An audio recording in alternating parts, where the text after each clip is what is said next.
बाजार की गिरावट और रुपए की कमजोरी के बीच में ईटेनो स्वदेश लगातार ये मांग भी कर रहा था और आपकी आवाज सरकार तक पहुंचा रहा था कि क्या सरकार कोई एक्शन लेगी, कोई बयान देगी।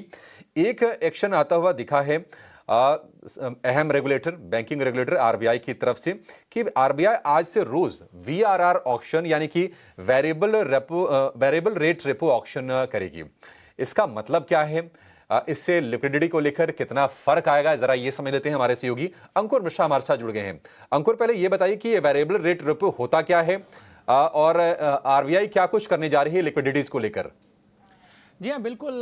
जो रिजर्व बैंक है उसने अब ये जो नया टूल अपनाया है वीआरआर का डेली ऑक्शन करने के लिए। और आपको याद दिला दें कि वीआरआर कोई नया टूल नहीं है। इससे पहले भी कोविड के टाइम पे जब शक्तिकांता दास जी गवर्नर थे रिजर्व बैंक के, उन्होंने वीआरआर शुरू किया था। इसका नाम ही है वेरिएबल रेट रेपो, यानी कि आमतौर पे बैंक जो बोरो करते हैं वो करते हैं रेपो रेट पे, जो कि 6.5% है। लेकिन पिछले कुछ दिनों की अगर हम बात करें तो जो सिस्टम लेवल की लिक्विडिटी थी वो 1 लाख करोड़ से ज्यादा की थी। और ये मैं 1 जनवरी से अभी तक की बात कर रहा हूं।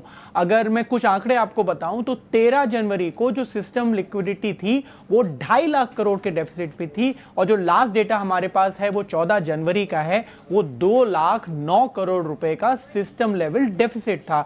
तो जाहिर सी बात है, काफी दिनों से जो बैंकों की ट्रेजरी मैनेज करते हैं उनकी रिजर्व बैंक ऑफ इंडिया से मुलाकात हुई थी और बहुत सारे ऑप्शन सुझाए गए थे। तो अभी के लिए रिजर्व बैंक ने क्या किया है कि आप डेली बेसिस पे वीआरआर ऑक्शन करिए और पहला अमाउंट डिसाइड कर दिया है, यानी कि आज का, जो कि 50,000 करोड़ रुपए का होगा। और उसके बाद हर दिन मंडे टू फ्राइडे जो वर्किंग डेज हैं वहां पर आधे घंटे की जो विंडो है वहां पे ये बिडिंग होगी और उसमें जो भी रेट निकलेगा उस पर बैंकों को ये जो लिक्विडिटी है वो प्रोवाइड की जा सकेगी।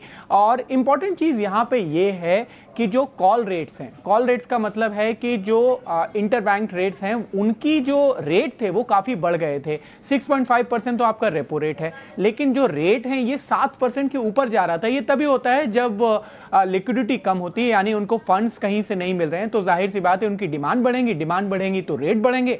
तो इसको थोड़ा सा फ्लैटन करने के लिए, रेपो रेट के आसपास लाने के लिए रिजर्व बैंक ऑफ इंडिया ने ये कदम उठाया है। और अभी के लिए तो ये सिस्टम लिक्विडिटी कितना सही करेगा वो देखने वाली बात होगी। लॉन्ग टर्म डिमांड्स और भी ज्यादा हो सकते हैं।